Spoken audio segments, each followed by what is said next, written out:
السلام عليكم ورحمة الله وبركاته. أعوذ بالله من الشيطان الرجيم. بسم الله الرحمن الرحيم. আজকে থেকে আমাদের ইন্টেন্সিভ 2 শুরু হচ্ছে আলহামদুলিল্লাহ। তো আপনাদের সবাইকে ইন্টেন্সিভ 2 তে স্বাগতম।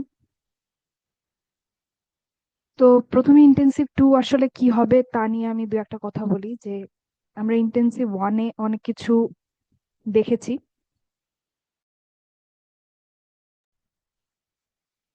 খুবই অল্প করে দেখেছি, অনেক অনেক টপিক খুবই অল্প করে দেখেছি। তো অনেক কিছু আমরা বাদ রেখেছিলাম। তো ইন্টেন্সিভ 2 তে আমাদের প্রথম কাজ হবে হচ্ছে আমাদের যেই ওয়ার্কবুকটা আছে, এই ওয়ার্কবুকের অনেক কিছু আমরা বাদ রেখেছিলাম ইন্টেন্সিভ 1 এ। তো ইন্টেন্সিভ 2 তে হচ্ছে আমরা এই ওয়ার্কবুকের কোনো কিছু আর বাদ রাখবো না ইনশাল্লাহ। তো পুরাটা ইনশাল্লাহ আমরা শেষ করব, অন্তত 99% আমরা হয়তো শেষ করবো ইনশাল্লাহ। হয়তো দুই একটা জিনিস অতটা হয়তো ব্যাখ্যায় যাওয়া হবে না। তো ইন্টেন্সিভ 1 এ হচ্ছে আমাদের মূল কাজ এটাই যে আমরা আমাদের যে ওয়ার্কবুকটা এটা পুরাটা শেষ করব। তো ইন্টেন্সিভ 1 এ আমরা যে জিনিসগুলো ছোট করে দেখেছিলাম তার সাথে এখন হচ্ছে সেগুলা এখন হচ্ছে সলিডিফাই হবে। তার সাথে হচ্ছে আরো নতুন কিছু জিনিস ইনশাল্লাহ আমাদের থাকবে। তো ইন্টেন্সিভ 1 করার পরে হয়তো আমরা, আপনারা একটা পরীক্ষা দিয়েছেন তো তখন আপনারা হয়তো কিছুটা বুঝতে পেরেছেন যে অনেক কিছু হয়তো আপনারা ভুলে ভুলে যাচ্ছিলেন। তো এটা খুবই স্বাভাবিক যে প্রথম একদম প্রাথমিক পর্যায়ের কয়েকটা ক্লাস করার পরে বা ইন্টেন্সিভ 1 করার পরে হচ্ছে অনেক ইনফরমেশন, অনেক তথ্য একসাথে চলে আসে, যার কারণে হচ্ছে ভুলে যাওয়াটাই স্বাভাবিক, কোনো অসুবিধা নেই। তো আমরা হচ্ছে ইন্টেন্সিভ 2 তে আমাদের কাজ এটাই যে ওই যে আমরা যেগুলো পড়ে এসেছি সেগুলো হচ্ছে যাতে আরো সলিডিফাই হয় এবং সেগুলো যাতে ভালোভাবে আপনাদের মাথায় বসে যায়। ইনশাল্লাহ আমরা সেটাই চেষ্টা করব। আচ্ছা, তাহলে আজকে আমরা শুরু করি। তো প্রথমে আমি জিজ্ঞেস করি যে আমরা একেবারে ইন্টেন্সিভ 1 এর একদম প্রথম ক্লাসে দেখেছিলাম, যেটা এই ওয়ার্কবুকে নাই, কিন্তু আমি বলেছিলাম যে আরবি কত ধরনের, আরবি কত ধরনের, আরবি ভাষা কত ধরনের, শব্দ না, আরবি ভাষা কত ধরনের, কারো কি মনে আছে? তিন ধরনের। তিন ধরনের আপা মনে আছে। হ্যাঁ, 3 ধরনের আপু। কি ছিল? উম, প্রথমটা ছিল আঞ্চলিক আরবিক, আরবিক আঞ্চলিক আরবি। হ্যাঁ, আঞ্চলিক আরবি। 2 নাম্বার ছিল ক্লাসিক ফুসহা। ফুসহা। ফুসা। ফুসহা, হ্যাঁ, তিন ফুসহা নাম্বার আরবি হচ্ছে হচ্ছে আমাদের, ক্লাসিক্যাল। হ্যাঁ, ক্লাসিক্যাল। ফুসহা আরবি হচ্ছে আমাদের বর্তমান সময়ের যে আরবি, শুদ্ধ আরবি যেটা, বর্তমান সময় আধুনিক আরবি যেটা সেটা। আর 3 নাম্বারটা ছিল লিসান আল আরব বা পুরানো আরবি বা হচ্ছে ক্লাসিক্যাল আরবি, প্রাচীন আরবি যেটা, যেটাই আমরা শিখছি। তো প্রাচীন আরবি আর ফুসহা আরবির মধ্যে একটা সম্পর্ক ছিল। কি কি ধরনের সম্পর্ক ছিল মনে আছে কারো? ফুসা। ফুসহা আরবিটা আমাদের যেই লিসান আল আরব বা প্রাচীন আরবিরই একটা অংশ, ছোট একটা অংশ বলা যায়, এবং কিছু পার্থক্য আছে। তো আমি একটা উদাহরণ দিয়েছিলাম যে আমরা যদি একটা বড় রুম কল্পনা করি, তাহলে রুমটা হচ্ছে আমাদের লিসান আল আরব বা প্রাচীন আরবি, তার মধ্যে ছোট একটা টেবিল যদি থাকে, ওই টেবিলটা, টেবিল পরিমাণ অংশটা হচ্ছে আমাদের ফুসহা আরবি। তো ফুসহা আরবি হচ্ছে প্রাচীন আরবির একটা ছোট অংশ বলা যায়। আচ্ছা, তো এগুলো আমাদের একেবারেই ইন্ট্রোডাক্টরি কথাবার্তা। তো আমাদের মূল আলোচনা শুরু হয় হচ্ছে আরবিতে কত ধরনের শব্দ আছে সেখান থেকে। তো আরবিতে কত ধরনের শব্দ আছে আমরা জানি, ইসম, ফেয়েল আর হচ্ছে হার। ঠিক আছে, এটা আপনারা জানেন, আমরা কত ইন্টেন্সিভে দেখেছি ইসম, ফেয়েল এবং হচ্ছে হার।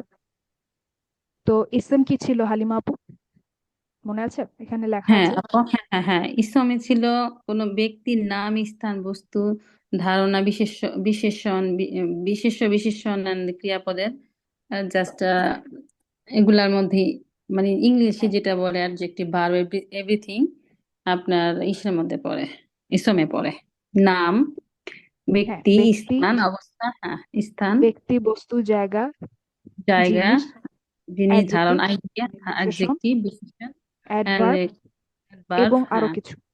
আর তো কিছু এই যে নাম। আরো কিছুটা কি, এটা আমরা হচ্ছে ইন্টেন্সিভ 1 এ দেখি না, এটা আমরা ইন্টেন্সিভ 2 তে দেখবো যে আরো কিছুটা কি। তো এটা ছিল আমাদের ইসম। হুম। তারপরে ফেয়েল ছিল। ফেয়েল কি ছিল সাইদা জেসমিন আপু? আসসালামু আলাইকুম আপু। ওয়ালাইকুম ফেল হলো আসসালাম। গিয়ে সেই ধরনের শব্দ যেটা একটা টাইমের সাথে সংযুক্ত, কোনো সময়ের সাথে সেটা আপনার স্টাক হয়ে আছে, সেই সময়ের শব্দগুলিকে সাথে, আমরা, জি, হ্যাঁ, সময়ের সাথে একটা সময়ের সম্পর্ক সাথে, আছে আর একটা কাজ বোঝায়, ঠিক আছে? অতীত, জি, কাজ বর্তমান, বোঝায়, ভবিষ্যতে জি, একটা কাজ বোঝায়। তো কাজ এখানে সেটাই বোঝায়। লেখা আছে, একটা সুন্দর ভাষায় লেখা আছে যে সময়ের সাথে সম্পৃক্ত এবং যার হচ্ছে কাল রয়েছে, অতীত, বর্তমান, ভবিষ্যৎ, এটাই হচ্ছে ফেয়ার। আর হার্ফ ছিল আমাদের এমন শব্দ যার পরে কোনো শব্দ না বসলে সেটা অর্থবহ কিছু বোঝায় না। পরে কেন লেখা হয়েছে বলুন তো? পরে কোনো শব্দ, কারণ আরবিতে আমরা দেখি যে আমাদের হার্ফের পরে হচ্ছে আমাদের এসএমটা আসে, ঠিক আছে? যেমন আমরা ফিল বাইতি, ফি আল বাইতি আমরা দেখেছিলাম জার মাজরু, তো ফি ছিল আমাদের হার্ফ জার। তো আমরা সবসময় দেখেছি যে হার্ফের পরে হচ্ছে আমাদের এসএমটা আসতো, ঠিক আছে? যেমন ইন্না আল ইনসানা, ঠিক আছে, আল ইনসানা কিন্তু ইন্নার পরে আসছিল। তো হার্ফের সংজ্ঞা হচ্ছে যদি এই হার্ফ যে শব্দগুলা তারপরে যদি আমাদের কিছু না বসে, কোনো একটা শব্দ না বসে, তাহলে সে নিজে নিজে কোনো অর্থ দিতে পারে না। আচ্ছা, তো এখন আপনারা যারা হচ্ছে ওয়ার্কবুকটা প্রিন্ট করেছেন তারা, আর অথবা যারা হচ্ছে আলাদা নোট করছেন, কোনো অসুবিধা নেই, আপনারা এখানে একটা কথা লিখুন যে ইসম, ইসমের পাশে লিখুন হচ্ছে বড় শব্দ, বড় শব্দ,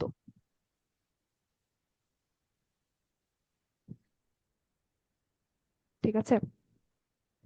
এবং ফেওয়াইলের পাশেও একই জিনিসটা লিখুন, বড় শব্দ, বা দুইটাকে হচ্ছে এরকম একটা ব্র্যাকেট দিয়েও লিখতে পারেন যে এই দুইটা হচ্ছে বড় শব্দ। আর হার্ফের পাশে লিখুন হচ্ছে ছোট শব্দ।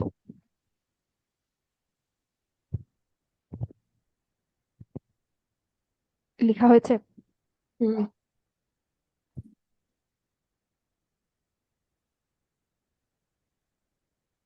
জি আপু, লেখা হয়েছে।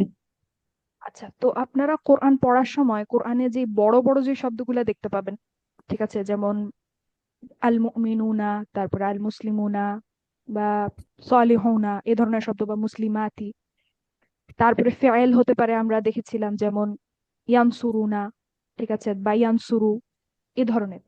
অর্থাৎ ইসম আর ফেয়েল হচ্ছে আমাদের কোরআনে আপনারা যে বড় যে শব্দগুলা দেখতে পান সেগুলো হচ্ছে ইসম অথবা ফেয়েল, এগুলো হচ্ছে বড় শব্দ। আর হার্ফ কিন্তু ছোট ছোট শব্দ, যেমন আলা, তারপরে ইন্না, আন্না, ঠিক আছে?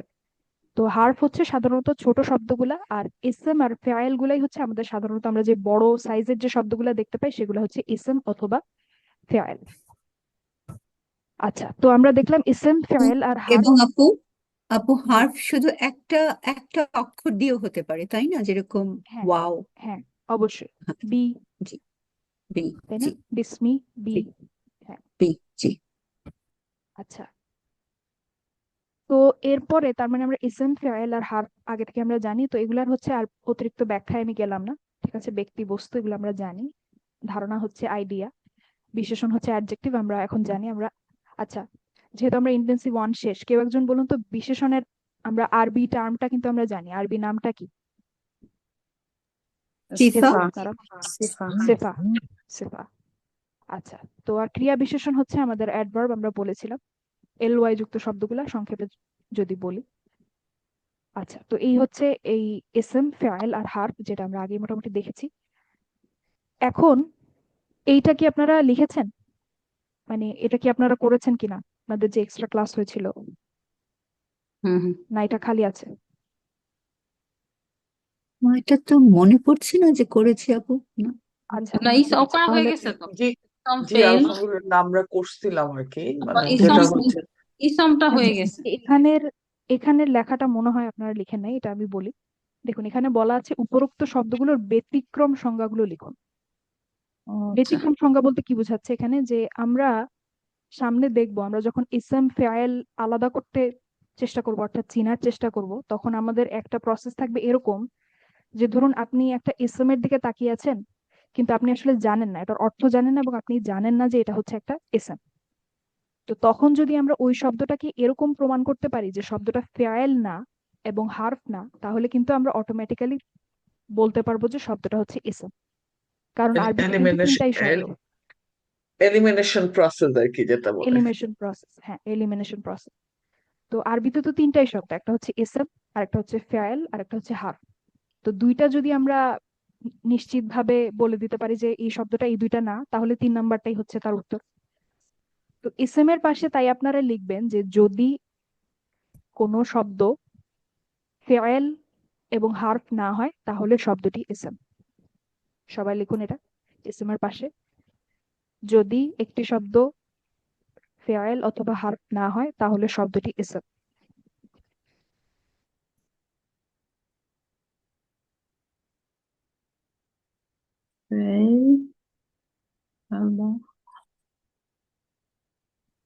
যদি একটি শব্দ ফেয়েল এবং হার্ফ না হয় তাহলে শব্দটি ইসম।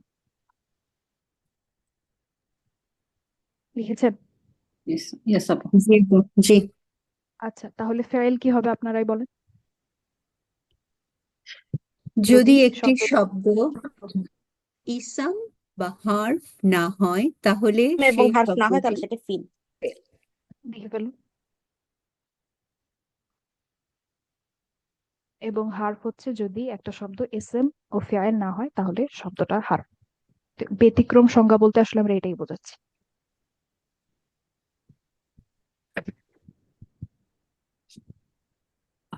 আচ্ছা, তো আমরা এবার সামনে যাই একটু ইনশাল্লাহ। তো এই টেবিলটা মনে হয় আপনারা করেছেন, যতদূর আমি জানি এটা এটা আপনারা করেছেন। তো এই টেবিলের মধ্যে যদি কোনো প্রশ্ন জি থাকে বলুন, না হলে আমি সামনে চলে যাই ইনশাল্লাহ। কোনো যদি প্রশ্ন থাকে। আপু এটা আমি বুঝি নাই, এটা কোশ্চেন আছে আমার, এটা আমি বুঝি নাই টেবিলটা, আমি ছিলাম না।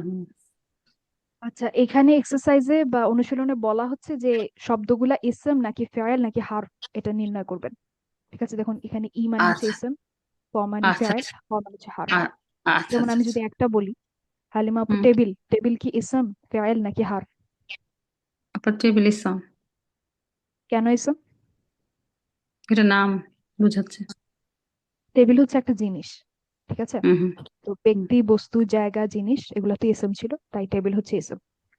তো এভাবেই হচ্ছে বাকিগুলো আমাদেরকে দেখতে হবে, যেমন ঢাকা হচ্ছে একটা নাম। জায়গা জায়গা, হ্যাঁ আচ্ছা আচ্ছা, এবার বুঝছি। আচ্ছা, তো আর কারো কোনো এই টেবিলে কোনো প্রশ্ন আছে? এটা আপনারা করেছিলেন, এটা আপনাদের সম্পূর্ণ থাকার কথা। আফু, আমার একটা প্রশ্ন, যে লাফ দেয়া এটা কি ইসেম ফেল না হার্ফ? লাফ এটা দেয়া কি, এটা একটা, নিয়ে একটু। হ্যাঁ লাফ দেয়া হচ্ছে একটা ধারণা। হুম। লাফ দেয়া একটা ধারণা, কারণ এটা আপনি চোখে দেখতে পারেন না, বা চোখে দেখতে পারেন কিন্তু গুনতে পারেন না, বা পরিমাপ করতে পারেন না, ঠিক আছে, স্পর্শ করতে পারেন না, ঠিক আছে। তো এই জন্য হচ্ছে এটা একটা ধারণা লাফ দেয়া। কিন্তু আমি যদি বলতাম লাফ দেয়, এখানে যদি আকারটা না থাকতো তাহলে সেটা কি হয়ে যেত? ফেল। ফেল। ফেয়েল হয়ে যেত, বর্তমান ফেয়েল হয়ে যেত, সে লাভ দেয় এরকম। তো লাভ দেয়া হচ্ছে এখানে একটা ধারণা, তাই এস।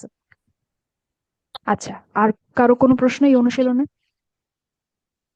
না আচ্ছা, তাহলে আমরা সামনে যাই ইনশাল্লাহ। এবার আসি এটাতে ইসম। আমরা তো আমরা ইন্টেন্সিভ ওয়ানে দেখেছিলাম যে ইসম ফেয়েল হার্ফ, এরপর আমরা ইসম পড়া শুরু করেছিলাম এবং ইসমের আমাদের পড়াটা সবচেয়ে লম্বা ছিল। তো ইসমের আমরা জানি যে কয়টা বৈশিষ্ট্য আছে? 4টা। ইসমের 4টা বৈশিষ্ট্য আছে, কি কি কারো মনে আছে? স্ট্যাটাস, নাম্বার, জেন্ডার, টাইপ অর্থাৎ অবস্থা, বচন, আম, লিঙ্গ এবং জেন্ডার টাইপ।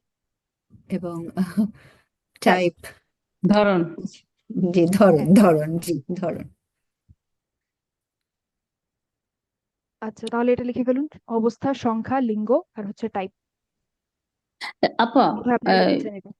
জি, যদি জেন্ডার বলি তা ছেলে মেয়ে মানে মহিলা পুরুষ, তারপরে নাম্বার বলতে বুঝাচ্ছেন এক বচন বহু এক বচন নাকি দুই নাকি তিন, হ্যাঁ। তিন, আচ্ছা নাম্বার তিন ইটা হচ্ছে, টাইপটা হচ্ছে যে দাম্মা নির্দিষ্ট কাসরা, নাকি, না হ্যাঁ না, নির্দিষ্ট নাকি সাধারণ? একটা তো ডিস্টার্ব করতেছে। আচ্ছা নির্দিষ্ট সাধারণ নাকি ওই যে দাম্মা কাসরা, তার এটা কি বুঝাইতেছে দাম্মা কাসরা এন্ড দেন ফাথা, ওইটাতে কি বুঝাচ্ছেন? এটা হুম হুম হুম। এটা দাম্মা তো আমরা কাসরা ফাথাটা আমরা যেমন টাইপ বলি, টাইপটা আমরা কি টাইপে কি স্ট্যাটাস, স্ট্যাটাস এটা। স্ট্যাটাসের মধ্যে কি আপনি এই যে দাম্মা কাসরা ফাতা এটাই আসে নাকি না? শুধু দম্মা কাসরা ফাত্থা বললে তো আর হবে না আপা, ওটা হচ্ছে রফা বা জার রফা, বা হ্যাঁ রফা, এইটাই রফা যার হ্যাঁ আমরা নাসাব। হুম হুম হুম। হ্যাঁ আমরা আসছি, আমরা একটা একটা করে আবার আসবো, অসুবিধা নেই। এইটা তো একটুখানি কনফিউজ হয়ে গেছিলাম। হ্যাঁ এই যে এখনই আমরা বলবো স্ট্যাটাস, আপনি হচ্ছে 4টা পয়েন্ট আশা করি আপনারা লিখেছেন, তো আমরা সামনে আগে ইনশাল্লাহ। ঠিক আছে, হুম হুম একটা হুম একটা করে আমরা আরেকবার একটু রিভিউ করবো, অসুবিধা নেই।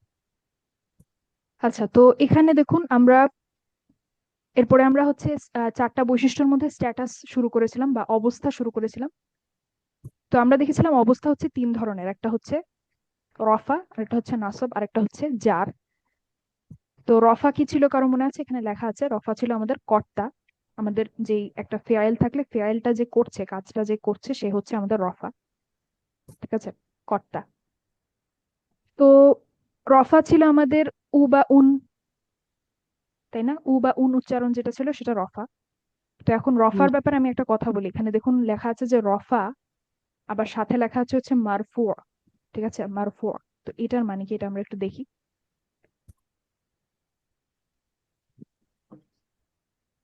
দেখুন কিতাবুন, কিতাবুন শব্দটা দেখুন শেষে আমরা যদি দেখি উন, উন দিয়ে শেষ হচ্ছে, উন সাউন্ড আছে বা উন ধ্বনি আছে।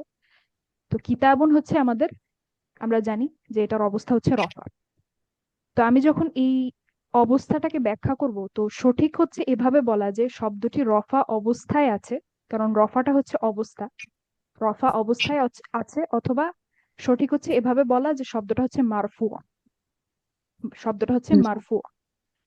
তো মারফু। মানে মারফু মানে হচ্ছে একটা শব্দ রফায়িত হয়ে যাওয়া আর কি। ঠিক আছে, রফায়িত হয়ে যাওয়া মানে রফা অবস্থায় থাকা।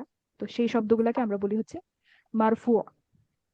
ঠিক আছে, তো আমি এই কিতাবুন শব্দটার অবস্থা ব্যাখ্যা করতে গিয়ে দুই ভাবে বলতে পারি। একটা বলতে পারি যে শব্দটি রফা অবস্থায় আছে, এটা হচ্ছে সঠিকভাবে বলা। অথবা আমি বলতে পারি যে শব্দটি হচ্ছে মারফু। ঠিক আছে, সেরকমই দেখুন আমাদের হচ্ছে নাসব যেটা ছিল। ঠিক আছে, অর্থাৎ নাসব ছিল, নাসব কি ছিল মনে আছে? আমাদের সংজ্ঞাটা কি ছিল ইন্টেন্সিভ ওয়ানে? কোন একটা আচ্ছা, তো হচ্ছে যে ফেয়াইলের ব্যাপারে ক্রিয়ার যে অতিরিক্ত তথ্য, ফেইলের ব্যাপারে যে বর্ণনাগুলো আর কি সেই। হ্যাঁ, অতিরিক্ত যে তথ্যগুলো আমরা পাই সেগুলো ছিল নাসব। এবং এটা ছিল আ বা আন উচ্চারণ।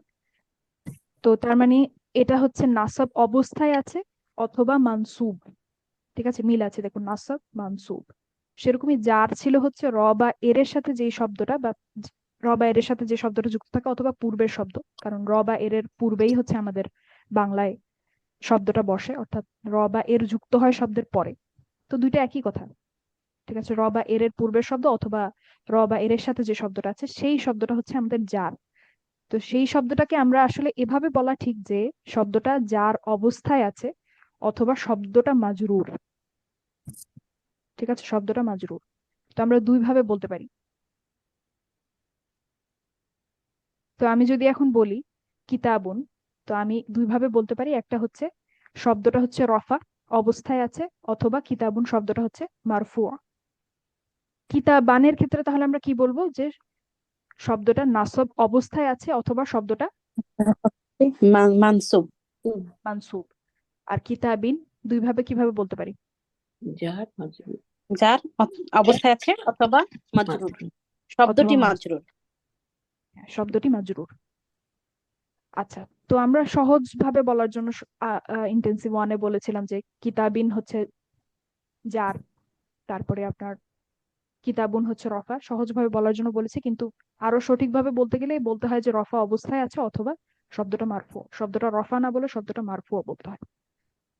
আচ্ছা, তো এই ছিল আমাদের রফা নাসব জার। আমরা জানি উ অথবা উন উচ্চারণ হচ্ছে রফা, আ অথবা আন হচ্ছে নাসব, আর ই ই অথবা ইন হচ্ছে আমাদের জার। তারপরে এই উদাহরণগুলো আমরা দেখেছিলাম। তো এই ধরনের যখন কোনো উদাহরণ থাকতো আমাদের প্রথম কাজ ছিল কি মনে আছে? রফা ফেয়াইলের মধ্যে নাসব জার, আগে ফেয়াইলটা আগে ফেলটাকে আগে কোথা থেকে ফেলটা বের বের করা? করতে হবে, ফেল থেকে আইডেন্টিফাই করা আর কি। ফেলটাকে আইডেন্টিফাই এখানে আমরা আগে ফেয়াইলটা আইডেন্টিফাই করলাম, যেটা হচ্ছে প্রবেশ করা। তারপরে আমরা দেখলাম বাকি বাক্যটা যদি আমরা পড়ি, একজন শিক্ষক ক্লাসে প্রবেশ করেছেন। তো প্রবেশ করার যে কাজটা এটা যিনি করছেন সেটা হচ্ছে আমাদের মূল প্রশ্ন। রফা। সে হবে হচ্ছে আমাদের কর্তা, ঠিক আছে, তাহলে সে হচ্ছে রফা। আর কোথায় প্রবেশ করেছেন, অর্থাৎ প্রবেশ করার ব্যাপারে অতিরিক্ত আমি একটা প্রশ্ন করলাম যে কোথায় প্রবেশ করেছেন, তো সেটা হচ্ছে আমাদের নাসব, ঠিক আছে।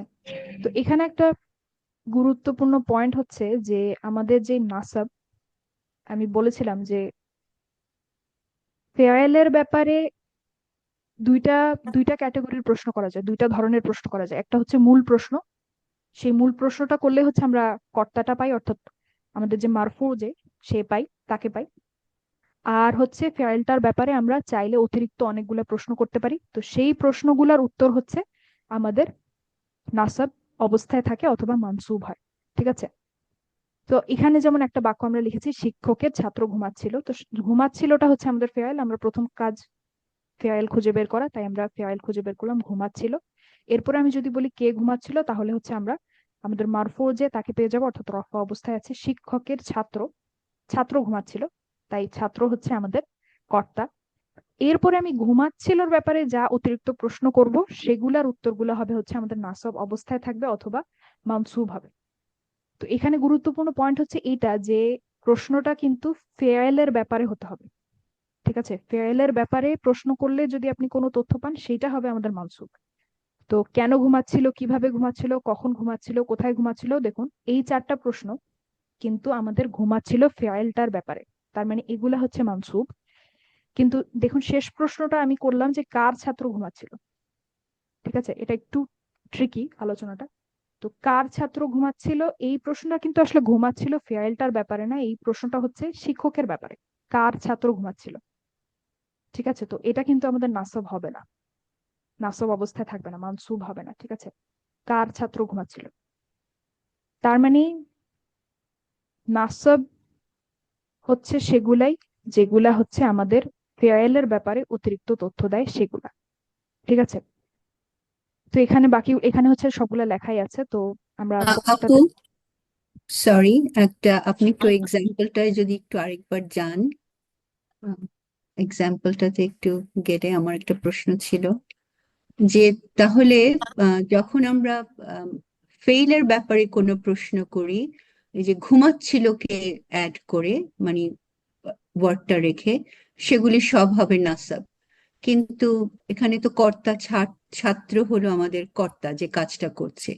এই ছাত্রের ব্যাপারে, এই কর্তার ব্যাপারে যা কিছু আমরা জিজ্ঞেস করি সেটা অন্য কিছু, এটা নাসাব না। কারণ হ্যাঁ, শিক্ষকের ছাত্র, শিক্ষকের এখানে তো ডিরেক্টলি ঘুমাচ্ছিলোর সাথে রিলেটেড না, এটা ছাত্রের হ্যাঁ, সাথে রিলেটেড। হ্যাঁ, সরাসরি ফেয়ারের সাথে যদি আমাদের প্রশ্নটা সম্পর্কিত হয় তাহলে তার উত্তরটা হবে মানসুব বা নাসব অবস্থায় আচ্ছা থাকবে, আদারওয়াইজ না। আচ্ছা আচ্ছা, তাহলে অন্যগুলি কি আমরা বলতে পারি যে সেগুলিও ইসম? অন্যগুলি বলতে মানে রফা, রফা যেরকম এখানে শিক্ষকের, ছাত্র, এরা কি তাহলে রফার স্ট্যাটাসে আছে? ঘুমাচ্ছিলটা হচ্ছে আমাদের ফেয়াল, আমরা প্রথমে খুঁজে বের করলাম। ছাত্র হচ্ছে জি, আমাদের রফা বা হচ্ছে মানসুব, মারফু, রফা অবস্থায় থাকবে, মারফু। তার মানে হচ্ছে কর্তা। শিক্ষকের শব্দটার সাথে দেখুন র যুক্ত আছে, তাহলে শিক্ষক শব্দটা জেড কি, হবে, জেড। জেড। যার, তাই তো, যার যার, অবস্থায় আছে ইয়েস, এবং আচ্ছা সরি। মাজরুর। আচ্ছা যার মজবুর। আচ্ছা আচ্ছা, তাহলে এটা যার অবস্থায় আছে। হুম। ওকে আপু, ওকে, হ্যাঁ, এটা রফা অবস্থায় নাই। জি, ওটাই আমার প্রশ্ন ছিল যে শিক্ষকের তাহলে কি অবস্থায় আছে। হ্যাঁ, তো এই যে 2 নম্বরে দেখুন আমাদের সেই জিনিসটাই যে তার একজন ছাত্র গভীর গভীর ঘুমে মগ্ন ছিল, এটা ওই বাক্যটাই বলা যায়।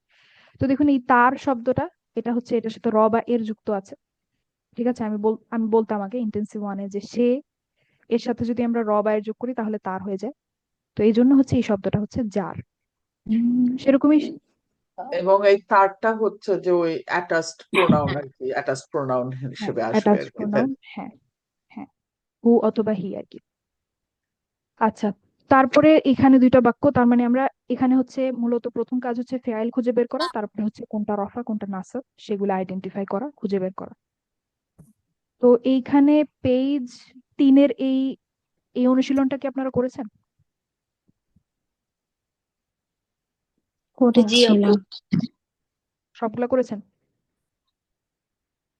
জি আপু। আচ্ছা, তাহলে এখানে কারো কোনো প্রশ্ন থাকলে বলতে পারেন, না হলে আমরা সামনে চলে যাই ইনশাল্লাহ। এখানে জাস্ট হচ্ছে রফা নাসব জার, কোনটা রফা কোনটা নাসব কোনটা জার বের করা। তো প্রথম কাজ হচ্ছে আমাদের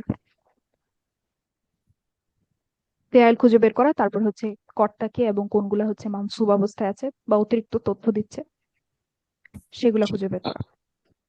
আচ্ছা, তার মানে পেজ 3 পর্যন্ত আমাদের সম্পূর্ণ। পেজ 3 পর্যন্ত আমাদের আর কিছু বাকি নেই। পেজ 4-এ সরি আসি আপু, আমরা। আমি আমি জি, পেজ 3 করিনি, তো আমি পরে করে যদি কোনো প্রশ্ন থাকে আপনাকে জানাবো আপু। সরি, আমার এটা করা আচ্ছা, নাই, এখানে দেখতে পাচ্ছি। জি অবশ্যই, অসুবিধা নেই। ঠিক। আচ্ছা, তো এখানে আমরা আসি যে অবস্থা।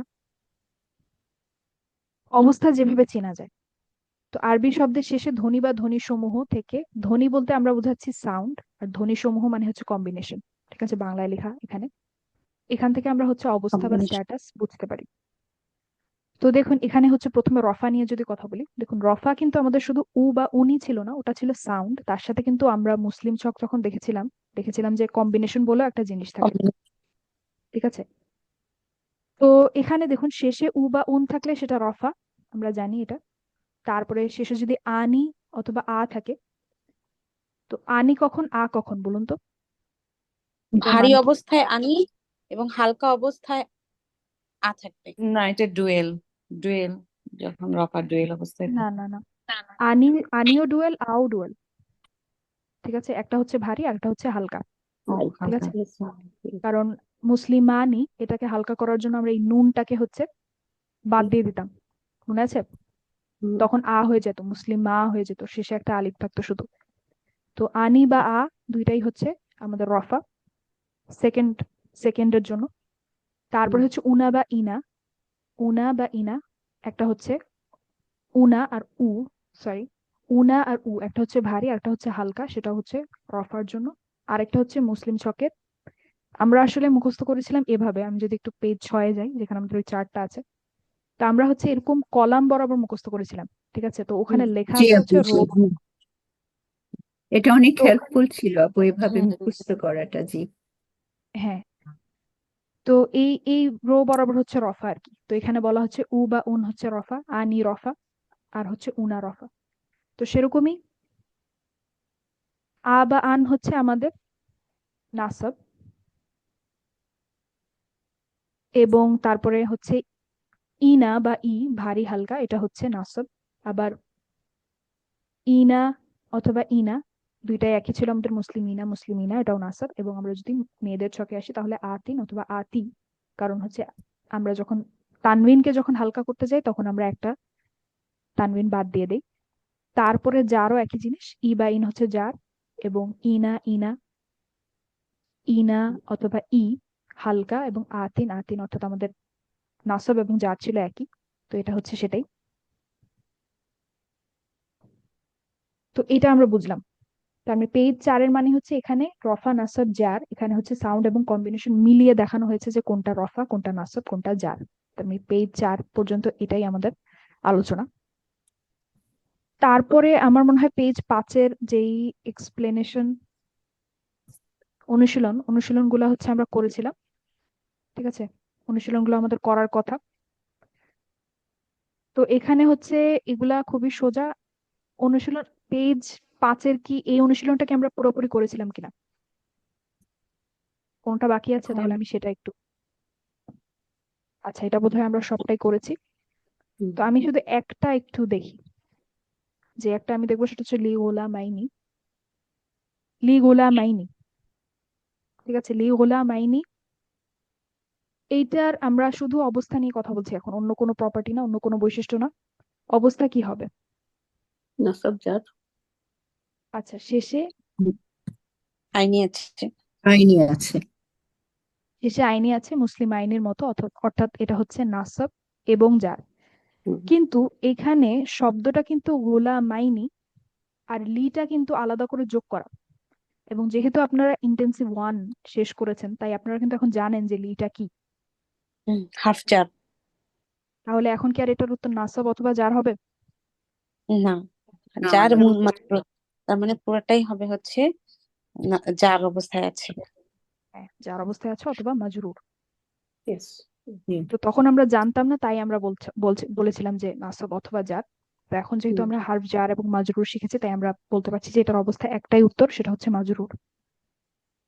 আর এখানে বাকিগুলা আপনাদের বোধহয় করা ছিল আমাদের। এখানে আরেকটা আমি একটু জিজ্ঞেস করি, যেটা নিয়ে আগে বোধহয় আলোচনা হয়েছিল।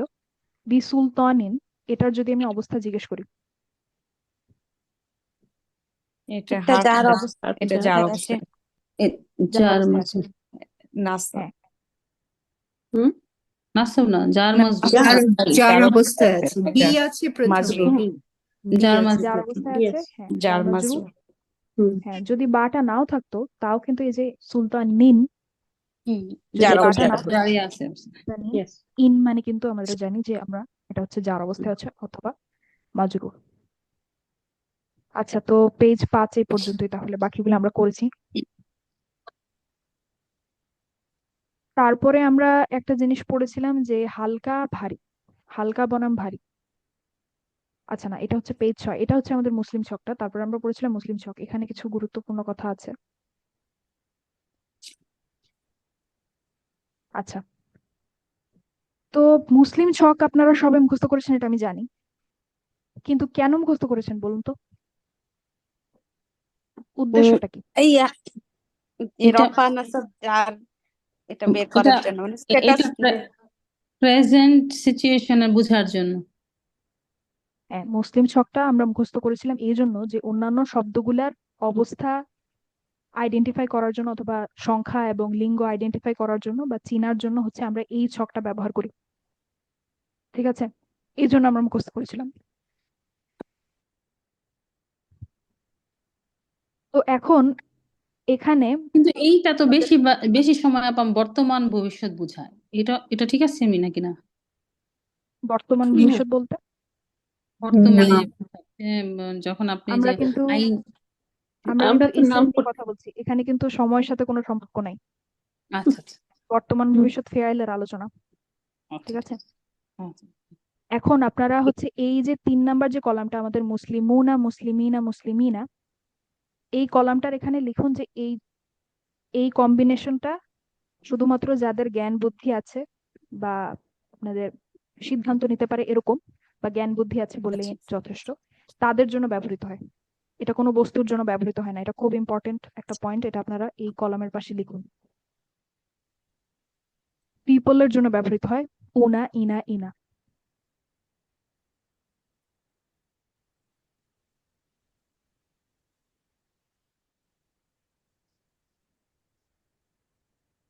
লিখেছেন?